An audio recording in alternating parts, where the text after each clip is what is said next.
കോഴിക്കോട് കോർപ്പറേഷനിൽ കോൺഗ്രസിന് തിരിച്ചടി. മേയർ സ്ഥാനാർത്ഥി VM വിനുവിന്റെ പേര് വോട്ടർ പട്ടികയിലില്ല. ഇതോടെ VM വിനുവിന് തെരഞ്ഞെടുപ്പിൽ മത്സരിക്കാൻ സാധിക്കില്ല. വോട്ടർ പട്ടികയിലെ ക്രമക്കേടിന്റെ പ്രത്യക്ഷ ഉദാഹരണമാണിതെന്ന് കോൺഗ്രസ് ചൂണ്ടിക്കാട്ടി. സംഭവത്തിൽ നിയമ നടപടിക്ക് ഒരുങ്ങുകയാണ് കോൺഗ്രസ്.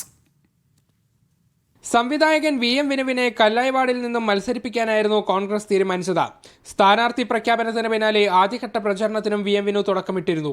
ഇതിനിടെയാണ് തിരിച്ചടിയായി അദ്ദേഹത്തിന്റെ പേര് വോട്ടർ പട്ടികയിൽ ഇല്ല എന്ന് കണ്ടെത്തിയത്. നഗരത്തിൽ ജനിച്ചു വളർന്ന വ്യക്തിക്ക് വോട്ടില്ലാത്തത് വോട്ടർ പട്ടിക ക്രമക്കേടിന്റെ ഉദാഹരണമാണെന്ന് കോൺഗ്രസ് പറയുന്നു. സംഭവത്തിൽ നിയമ നടപടിക്ക് ഒരുങ്ങുകയാണ് പാർട്ടി. ഒരിക്കൽ പോലും VM വിനുവിനെ പോലത്തെ ആൾക്ക് വോട്ടുണ്ടാവില്ല എന്ന് അദ്ദേഹമോ അദ്ദേഹത്തെ അറിയുന്ന ആളുമോ ആരും വിശ്വസിക്കില്ല. ഇതിൻ്റെ പരിപൂർണമായ ഉത്തരവാദിത്വം ഇലക്ഷൻ കമ്മീഷനാണ്.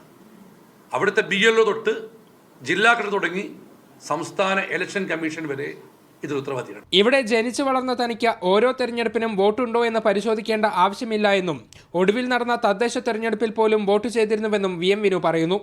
ഇദ്ദേഹത്തിന്റെ ഭാര്യയ്ക്കും മകനും വോട്ടില്ല. ഞാൻ എത്ര വർഷമായിട്ട് വോട്ട് ചെയ്യുന്നു. അപ്പോൾ എല്ലാ തെരഞ്ഞെടുപ്പിൻ്റെ സമയത്തും എനിക്ക് വോട്ടുണ്ടോ എന്ന് പറഞ്ഞാൽ എനിക്ക് തിരഞ്ഞെടുക്കേണ്ട കാര്യമില്ല. കാരണം ഞാൻ ഇവിടുത്തെ പൗരനാണ്. എൻ്റെ അവകാശമാണത്.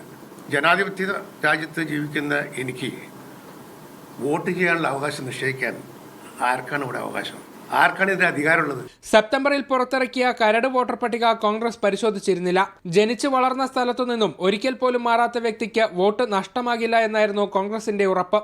സംഭവത്തിൽ കളക്ടർക്ക് നിവേദനം നൽകിയ കോൺഗ്രസ് നിയമ നടപടിക്കായി ഹൈക്കോടതിയെ സമീപിക്കും. മീഡിയ 1 കോഴിക്കോട്.